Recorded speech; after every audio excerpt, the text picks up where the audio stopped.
O maior problema quando a gente vai comprar uma ação é realmente entender e saber se ela está num preço bom, se ela não está, quais indicadores que a gente tem que avaliar no ato da compra, se eu tenho que ver algum indicador específico para ver se essa empresa não está muito endividada, quais são os problemas dela, se ela está lucrando, não está, como que está o crescimento dela. Essa dúvida que você tem é muito importante porque já dá aquele estalo, já dá aquele primeira impressão de como que a gente faz para analisar uma ação. E no vídeo de hoje eu vou te explicar de uma forma bem simples, bem prática, realmente para você que é iniciante, que ainda não investe, como analisar e como interpretar alguns indicadores simples. Lembrando que a gente não pode analisar esses indicadores de forma isolada. A gente tem que fazer uma avaliação completa da empresa para realmente entender como que está a situação dela. Mas com esses indicadores que eu vou te passar aqui hoje, você já vai ter uma base muito boa para você já filtrar pelo menos as que são boas e as que já são ruins. Então fica comigo até o final do vídeo para você não perder nenhum desses indicadores e já sair daqui com conhecimento pelo menos básico para começar a investir. Calma o coração, não vai comprando qualquer coisa, espera, vê o vídeo, marca tudo certinho no papel e caneta e para você memorizar e nunca mais esquecer esses princípios básicos. A primeira coisa, a base que a gente tem que ter é entender o que é a bolsa de valores. Para você que não conhece a bolsa de valores, já vou desmistificar algo que você tem um pouco de medo ali, que você ainda não investe, é achar que a bolsa de valores é um cassino.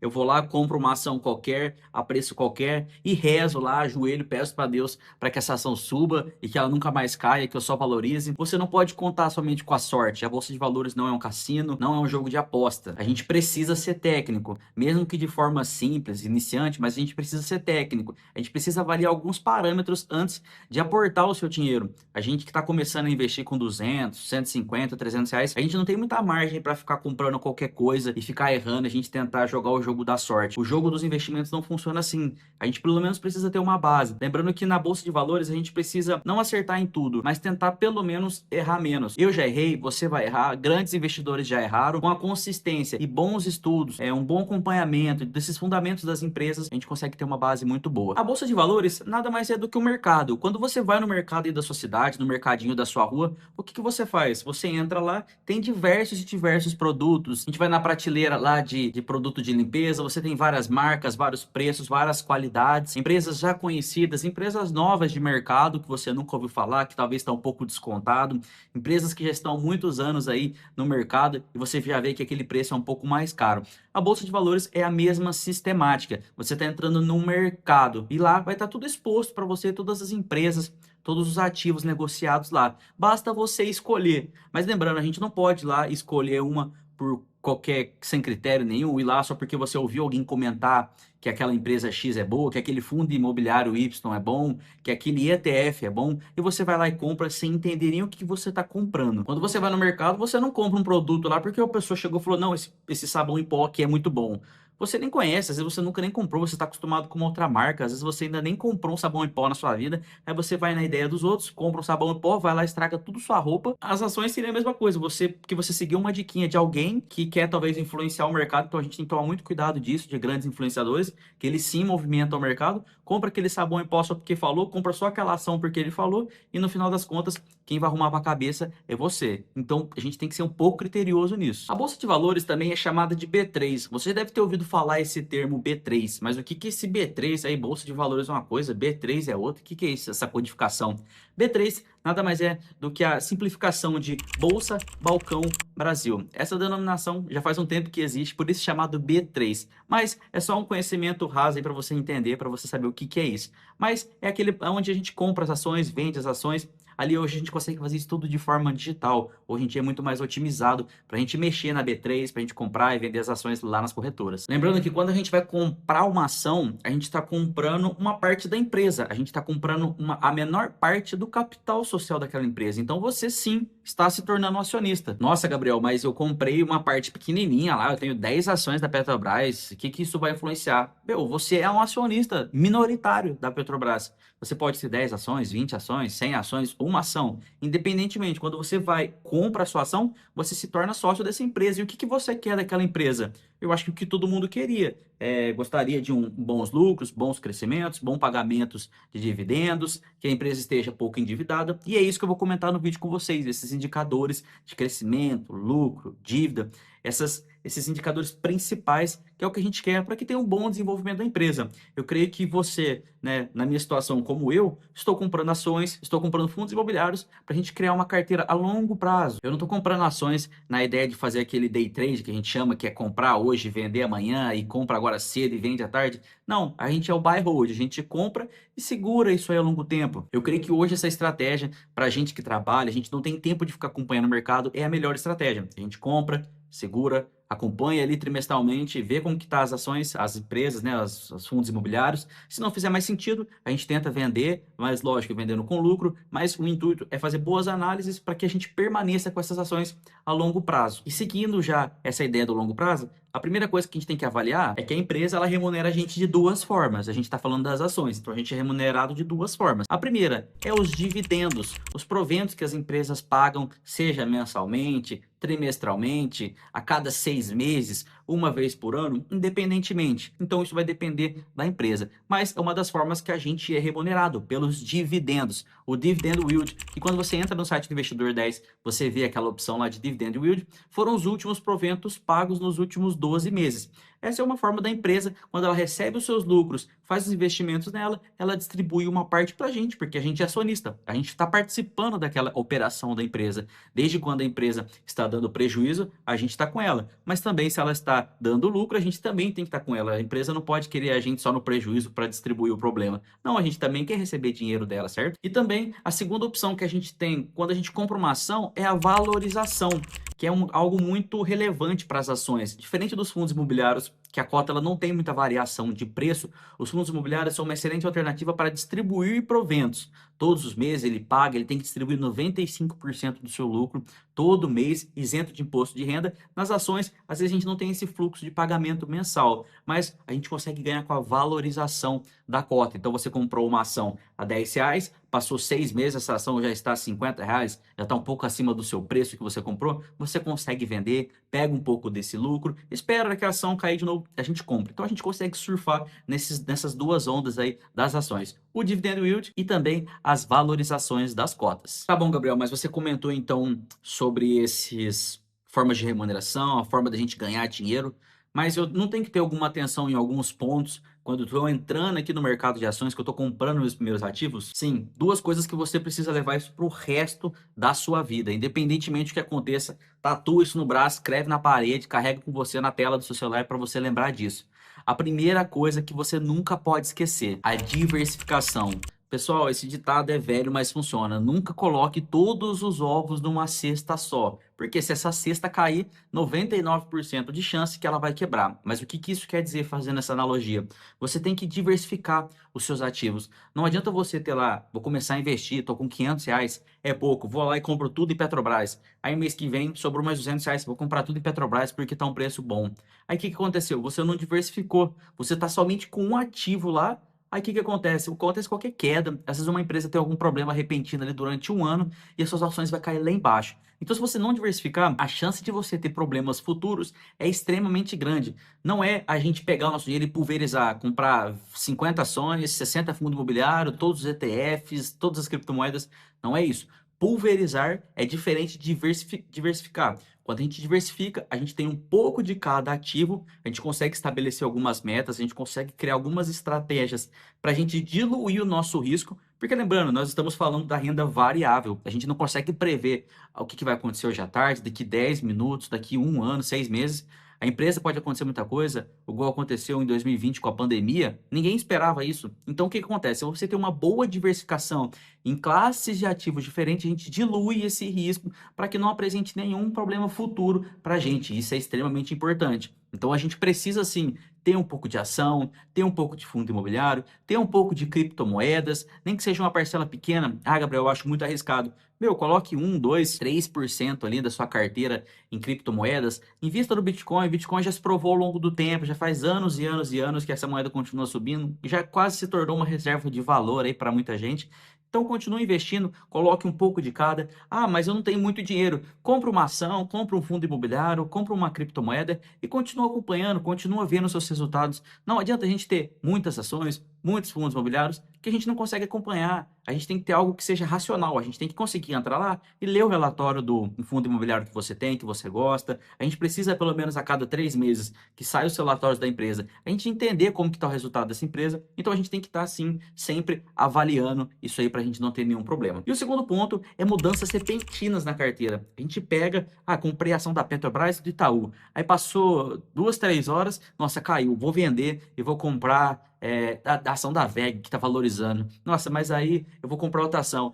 Em um mês você comprou 200 ativos e vendeu 300, ficou nesse compra e venda. Na maioria das vezes você ficou no prejuízo e não valeu de nada. Então estude, avalie com calma, não tenha pressa. O mercado de ações funciona de segunda a sexta, então você consegue comprar. Talvez você não comprou naquele preço que você queria, mas você tomou uma decisão certa. Então respira, analisa, compra ali as ações que você estudou, que você entendeu. Você pode absorver uma dica de que talvez eu possa falar aqui em algum vídeo, que você viu de alguém, mas pega essas informações, marque no papel e vai estudar. Vai entender o que é essa empresa, o que ela faz, se faz sentido para você, se está no círculo do seu conhecimento. Se não está, estude. Se você acha que não é rentável, não compre. Mas toma cuidado com essa movimentação repentina na sua carteira, que isso, a grande maioria das vezes, vai te prejudicar. Foi um erro que eu cometi muito de ficar comprando e vendendo. A gente fica olhando aqueles indicadores mexendo, o preço mexendo. Isso mexe muito com o nosso psicológico. A gente age mais na emoção do que na razão. Então, cuidado com as nossas emoções ali à flor da pele. Ainda mais quando a gente está começando. Maravilha. Então, se você já entendeu essa base, você já conseguiu absorver essa estrutura aí sua e já entendeu isso, agora a gente vai falar dos indicadores. Lembrando que os indicadores são parâmetros que a gente vai ter para poder possivelmente fazer um aporte naquela empresa. Você já vai refinar isso e entender se está compensando ou não comprar aquela empresa.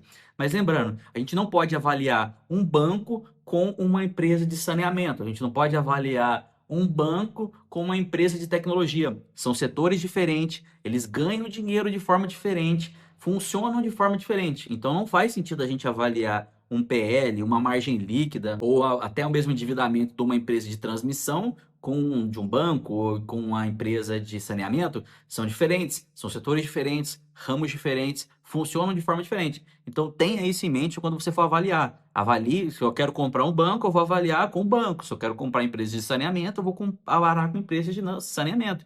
A gente tem que ser racional nisso aí. Então, beleza. O que a gente precisa ver primeiro? A parte do crescimento. Se a gente quer crescimento, a gente precisa avaliar se essa empresa então está crescendo. Como estão os lucros dessa empresa? Estão sendo crescentes? Não estão? Como eu comentei com vocês, as empresas lançam relatórios a cada trimestre. Então termina os 3 primeiros meses, no quarto mês, mais ou menos ali, ela vai e lança o resultado dela dos últimos 3 meses, do último trimestre, e você consegue avaliar. Pegue ali os históricos anteriores das empresas, dos relatórios, ou até mesmo pelo site do Investidor 10, você consegue ver o crescimento ali de lucro, de receita, se essa empresa está melhorando ou não. Lembrando que empresas passam por temporadas, passam por dificuldades momentâneas, mas se é algo crescente, se é algo recorrente, isso é muito importante. A gente não quer comprar uma empresa, você não quer se tornar sócio de uma empresa que está lá estagnada há 6 meses, há um ano, 2, 3 anos, 5 anos.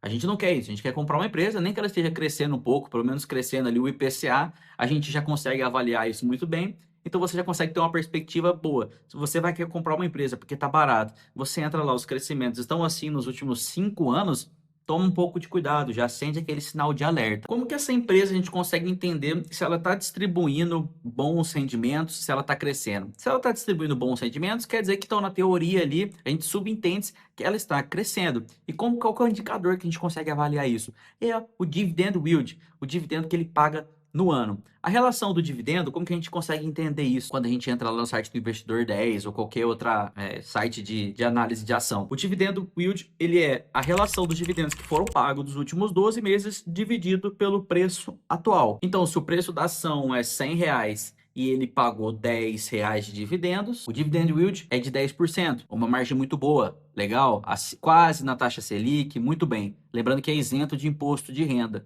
Só que qual que é o problema da gente avaliar só isso? Eu vou entrar lá, vou ver que o preço está legal, eu vou comprar essa empresa porque está com 10% de dividend yield. Só que um exemplo, o que pode acontecer? Você compra aquela empresa de R$ 100 que pagou 10% de dividend yield, ela te deu 10% de dividend yield mensal. Só que aconteceu alguns problemas na empresa, talvez você não está acompanhando, passou 2, 3 meses, essa empresa caiu de 100 para R$ 50. Poxa, uma oportunidade muito boa, mas será? Talvez apresentou algum problema nela e o dividend yield dela continuou os R$ 10 pagos. Na realidade, aí você vê o seu dividend yield subindo para 20%. Nossa, compensou demais. Tô acertando a mão, compensou demais, porque eu comprei ela mais cara, mas agora tá me pagando mais. Mas lembre-se, o preço dela caiu e isso influencia no dividendo, porque se ela tava R$ 100, agora ela tá custando 50. E os proventos pagos, né, os dividendos dela, permaneceram os R$ 10, não teve crescimento da empresa. Talvez essa empresa está começando a apresentar problemas, ela já estava muito cara, agora ela talvez está caindo mais e os dividendos dela permaneceu a mesma coisa. Então toma cuidado só para avaliar os dividendos. O que pode ter acontecido para ter essa diferença de preço? Pode ser que a empresa tenha vendido talvez também muitos ativos, então ela ganhou muito dinheiro, então distribuiu muito. Isso é um evento não recorrente que a gente chama. Não vai ter essa venda de ativos toda semana, todo mês, todo ano. Então toma cuidado. Por isso que eu falo que a gente não pode analisar só esse indicador. Porque se a gente vê que o dividendo cresceu de 10 para 20%, a gente tem que entender se essa ação caiu, se o preço dela caiu, se teve uma venda de ativo, talvez um dinheiro que entrou ali de um imposto que ela precisava receber, que não foi algo recorrente, depois nunca mais vai ter. Então você compra baseado nisso, tem certeza que vai te dar problema. Você vai se frustrar futuramente e vai querer vender essa ação. Então toma um pouco de cuidado para analisar qualquer indicador desses que eu te passar ou qualquer outro que você conhece, analisar eles individualmente. Eu estou aqui no site do Investidor 10, eu vou mostrar para vocês algumas empresas para você ter uma noção. Por exemplo, se a gente entrar aqui no site da VEG, a VEG é uma empresa de crescimento. Então você deve ter ouvido falar dela. Você pode ver que ela paga um dividendo muito baixo. Poxa, Gabriel, mas eu vou comprar uma ação que está me pagando 4,75 no ano. Será que isso compensa ou não? Lembrando que as empresas a gente consegue comprar com dois intuitos. Seja para a gente receber os dividendos, que eu vou mostrar para vocês uma aqui, ou é para o crescimento. A VEG, se a gente pegar a cotação dela aqui, ó, dos últimos 5 anos, olha quem comprou lá em 2022, R$ 21. Se a gente subir até o preço de hoje, pagando aí R$ 52,39, essa pessoa teve uma valorização de somente 141%. Então, se você está comprando essa empresa, você tem que ver realmente qual que é o intuito dela, porque muitas empresas, para ganhar mercado, né, ganhar o market cap ali, ela precisa investir muito nela, ela precisa crescer cada vez mais. E isso é bom para a gente também, independentemente se ela paga pouco dividendo ou se ela paga muito dividendo, a gente quer que a empresa cresça, certo? Se a gente quer receber dividendo, é lógico que a gente vai procurar empresas que pagam mais dividendos. Mas não pode ser algo exclusivo, não pode ser algo que a gente tem que avaliar só isso. A empresa a gente quer que tanto cresce quanto paga dividendo. Vou mostrar uma aqui para vocês, que é a Petrobras, que todo mundo conhece. Vocês podem ver que já dá uma diferença gigantesca ali, é já quase o dobro dos dividendos pagos nos últimos 12 meses. E olha só a cotação também, se a gente pegar lá para meados de 2022, a gente pode ver que também subiu bastante. Então a Petrobras é uma empresa que paga bastante dividendo, tem um crescimento, vocês podem ver que são setores diferentes. Como eu comentei com vocês, a gente tem que avaliar setor por setor. Se a gente descer mais para baixo aqui, a gente consegue verificar os dividendos pagos aqui dos últimos 5 anos. Deixa eu colocar aqui Petra 4 para ficar mais fácil. Aqui, ó, na Petra 4, então aqui ela pagou, né? Porque a Petrobras 4 ela tem um pouco mais de preferência de pagamento de dividendos, por isso que tem essa diferença. Os finais 4, ações preferenciais, PNs, preferência de receber dividendos. E as ações 3 têm um pouco menos de liquidez, porque você tem direito ao voto. Já tem vídeo meu, vou estar deixando no card aqui para vocês verem como que é que funciona. Então, se a gente pegar aqui ó, os dividendos nos últimos 5 anos pagos, você pode ver que aqui, bem na época da pandemia, estava bem baixinho, mas depois foi aumentando bons pagamentos de dividendos. Aqui, inclusive, no Investidor 10, você consegue ver as datas com e a data de pagamento. Essa data com quer dizer que no dia 22/12/2025, você tinha que estar dormindo com a sua ação do dia 22 para o dia 23, para que no dia 20/3/2026 você receba esse valor. Ah, Gabriel, comprei dia 21, vou ter direito? Você vai ganhar esse dividendo pago. Ah, comprei dia 23/12. Não vai ter, você não dormiu com a ação. Só um conhecimento a mais aí. Aqui a gente consegue ver também a parte do crescimento na parte um pouco mais para baixo aqui da empresa, para vocês verem se a receita está crescendo, se o lucro líquido está crescendo. E olha só para vocês verem como que é crescente. Lembrando que há variações tanto no crescimento quanto na cotação. Então quer dizer que quanto mais a ação sobe, né, quanto mais lucro a empresa tem, costuma que a ação consegue acompanhar, a cotação costuma acompanhar. Então queremos empresas boas, que pagam dividendos, que tenham bons crescimentos, para que a gente permaneça isso a longo prazo. A gente compra as ações, talvez a pessoa que comprou isso, a ação lá em 2016, será que essa pessoa está feliz ou não? Com 1.077% de valorização, mas os dividendos que foram pagos lá desde a época de 2016. Uma outra um outro detalhe que a gente tem que avaliar é um negócio que chama governança da empresa, uma governança corporativa. Se vocês entrarem nesse site aqui, ó, Fundamentos, a gente consegue avaliar se aquela governança, quem está gerindo a empresa, ainda está permanecendo com essas ações. Você quer comprar uma empresa para se tornar sócio, só que os donos das empresas que estão lá dentro, que têm informações privilegiadas, né, que elas sabem como que está o andamento da empresa, estão vendendo essas ações, será que é interessante a gente ter ela ou não? E como que a gente consegue avaliar isso? A gente entra nesse site aqui, Fundamentos, você vai digitar o ticker da empresa. Então, por exemplo, eu quero comprar ações da Taesa 11. Será que a governança, né, quem está ali dentro, está comprando ou está vendendo as ações? Aqui você tem alguns indicadores, igual no site do Investidor 10, mas o que a gente quer ver é isso aqui, ó. Vocês vão entrar aqui em dados históricos e insiders. Aqui, eu vou dar um zoom para vocês verem. Aqui ele comenta assim, ó, compras líquidas de ações realizadas por pessoas ligadas à companhia. Então, controladores, conselho de administração, diretoria, conselho fiscal, todo mundo que está ali dentro da empresa que tem influência. Isso aqui são os meses. Então, você pode ver um do 12, um do 11,25, um do 10. Quando está com esse menos, quer dizer que venderam 100 ações nesse valor de 4,67, né? O preço médio aqui foi de 40,67, 4.067. Então você consegue ter uma base para analisar se quem está ali dentro está comprando ou vendendo ações. Se você entra aqui e tá os controladores vendendo um monte de ações a vários preços, independente do preço, talvez será que faz sentido a gente entrar ou não? Eu vou entrar aqui no site, no ticker aqui da Cash 3, que é da Melius, para a gente dar uma avaliada, que eu acho legal mostrar isso para vocês. Olha aqui como que aqui na Cash 3 já é mais movimentado. No último mês aí, né, do 1 do 11 de 2025, foram vendidos 181.950 cotas, a um preço médio de 4,05. Venderam 736 mil. Olha, vocês podem ver que tem compras, vendas. Então isso gera um pouco de incerteza. Então, talvez será que faz sentido a gente entrar agora ou não? Mas isso aqui não é algo discricionário que a gente tem que ver e falar, não, se eles estão vendendo, eu não vou comprar. Como eu comentei, não podemos avaliar individualmente. Sim, juntar todas essas informações, marca isso tudo, o que está fazendo sentido ou não, para depois você tomar uma decisão final. O outro fator importantíssimo que a gente tem que avaliar são as dívidas. A gente tem que entender a saúde financeira dessa empresa. Não vai achando que você está procurando uma empresa, você vai comprar uma empresa sem estar endividado, você vai olhar lá a dívida da empresa está zerada, tem muito caixa. Pessoal, isso não existe. As empresas elas precisam crescer, precisam aproveitar novas oportunidades, precisam captar dinheiro para crescer, senão ela vai ficando muito estagnada. Então isso é muito normal. Mas o que a gente tem que olhar nas dívidas? A saúde dela. E como que a gente avalia isso? Aqui no site do Investidor 10, eu tô com a parte de indicadores de dívida líquida sobre o EBITDA, que é o que a gente tem que avaliar da empresa. A dívida líquida é tudo que a empresa tem de dívida menos o caixa. Então é a dívida líquida. O que ela deve menos o que ela tem de caixa é a dívida líquida dela. E o que é o EBITDA? O EBITDA é todo o lucro que a empresa gera operacionalmente. Só que antes de pagar juros, impostos, depreciação e amortização. Então, realmente, a operação, o que a empresa está gerando? Isso quer dizer o quê? Que a Taesa hoje, com esse indicador de 3,13, isso quer dizer o quê? Que a empresa levaria em média 3 anos para conseguir pagar as suas dívidas somente com os lucros operacionais que ela gera. Tá, mas beleza, a média do setor tá 2,73, a média da empresa é 2,90. O que a gente tem que entender? Que existem 3 métricas que a gente tem que avaliar aqui na dívida líquida para ver se faz sentido. Se a empresa tiver 1,5 de dívida líquida, quer dizer que então a empresa está pouco endividada. É uma dívida muito boa, ainda está saudável. Se tá de 1,5 a 3, quer dizer que é uma dívida normal. A maioria das empresas, quando você for olhar, como eu comentei com vocês até propriamente na Taesa, tem essa média de 1,5 a 3 a 3,2 de dívida líquida sobre o EBITDA. Isso é normal. Agora, o que a gente tem que ficar atento? Acima de 3,5. Por quê? Porque se uma empresa está acima de 3, 4, 5, isso quer dizer que ela levaria mais anos para conseguir pagar a sua dívida com os lucros que ela está gerando. Lembrando que esses indicadores, eles fazem referência a 12 meses, né, nos últimos resultados. Seguindo essa média de lucros que a empresa está gerando, levaria mais ou menos, como a gente comentou aqui na Taesa, 3 anos, mais ou menos, para conseguir pagar. O que a gente tem nas empresas hoje para a gente poder avaliar, para a gente ficar um pouco mais confortável ao avaliar as dívidas?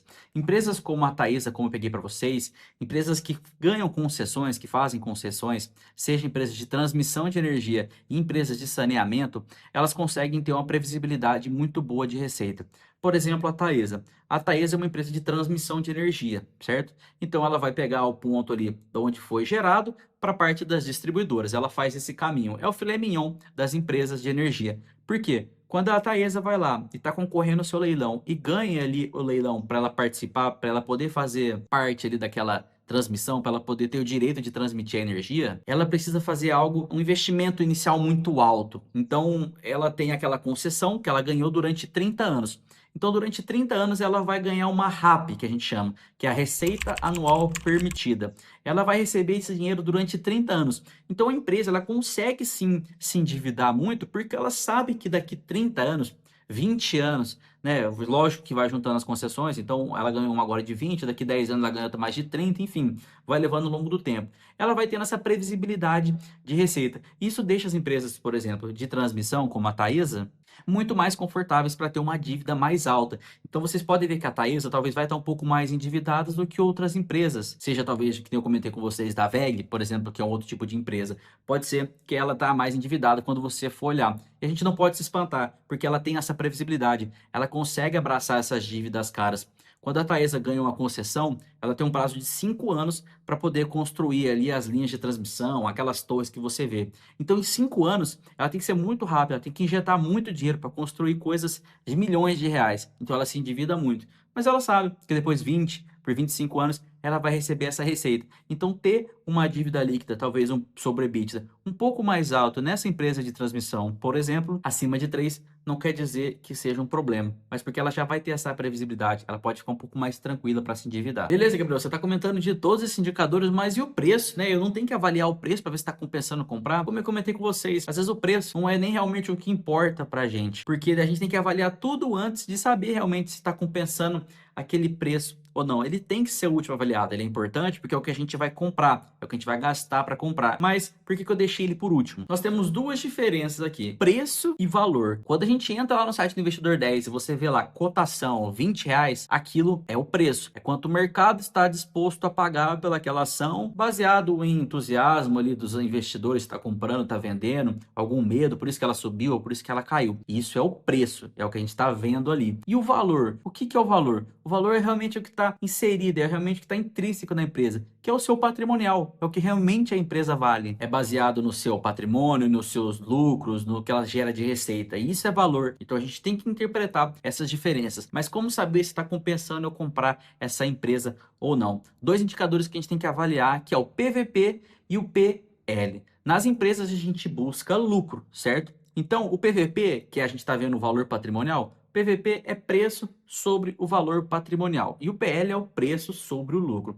Quando a gente vê o preço sobre VP menor que 1, quer dizer o quê? Que baseado pelo seu valor patrimonial, a empresa está sendo descontada, está sendo vendida descontada. Então ela está abaixo do seu patrimônio. Quer dizer que você, ao invés de comprar uma ação a R$ 10, você está comprando a 9, ela está com desconto. Talvez seja uma oportunidade, talvez tenha algum medo ali do mercado nesse preço, né? Naquela cotação que está lá, talvez seja uma oportunidade para a gente comprar. Se o PVP estiver em 1, quer dizer que independentemente do preço que está sendo vendido e o valor que a empresa está gerando no seu patrimônio, ela está sendo vendida por um preço justo. E se tiver um PVP maior que 1, quer dizer que está sendo vendida acima do seu preço. Ela está subvalorizada. Talvez estão tendo muitas expectativas positivas, estão esperando talvez bons resultados da empresa. E por isso que a gente entra no PL. Então é o preço sobre o lucro. PL quer dizer que aquele número que a gente vê do PL lá, se o PL está de 5, aquilo lá indica o quê? Que a gente levaria 5 anos para receber o nosso valor investido baseado no seu lucro. Então, por isso que é muito importante.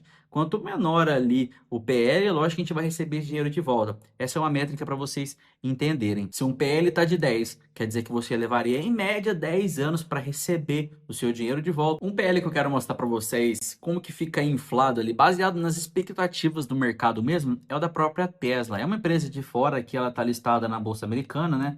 Hoje ela custa US$ 435, mas aqui vocês podem ver, ó, em média você levaria 272 anos para receber o seu dinheiro de volta baseado no seu lucro. E olha aqui o dividendo, zero. Então quer dizer o quê? Que é uma empresa de crescimento. Há uma expectativa muito grande de crescimento nessa empresa. Se a gente olhar aqui nos últimos 10 anos, a cotação cresceu somente 3.214%. Então, uma empresa de crescimento.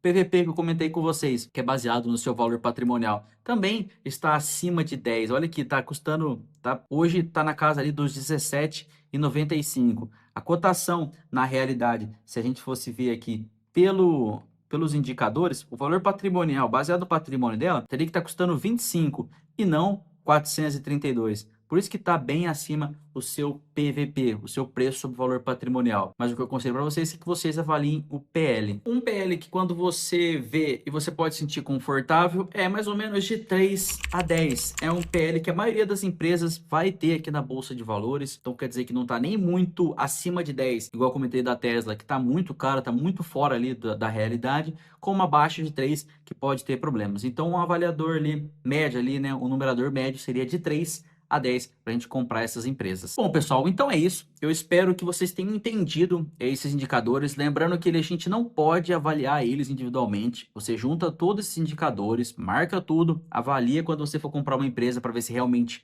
está fazendo sentido ou não comprar. Não use um indicador só específico, só o PL, só a dívida líquida, só o crescimento da empresa, só os dividendos pagos. Avalie isso tudo junto, aglomere todos esses indicadores juntos, avalie empresas dos mesmos setores e tome suas decisões. Isso é um princípio básico para você começar a investir. E se você quer aprender um pouco mais também sobre os investimentos, sobre como calcular preço teto, algumas análises de algumas ações, continue acompanhando aqui o canal. Toda semana está saindo vídeo. Não esqueça de deixar o seu curtir. Comenta aqui embaixo o que você acha desses indicadores, se você já conhecia eles ou não, se você usa ele durante as suas avaliações.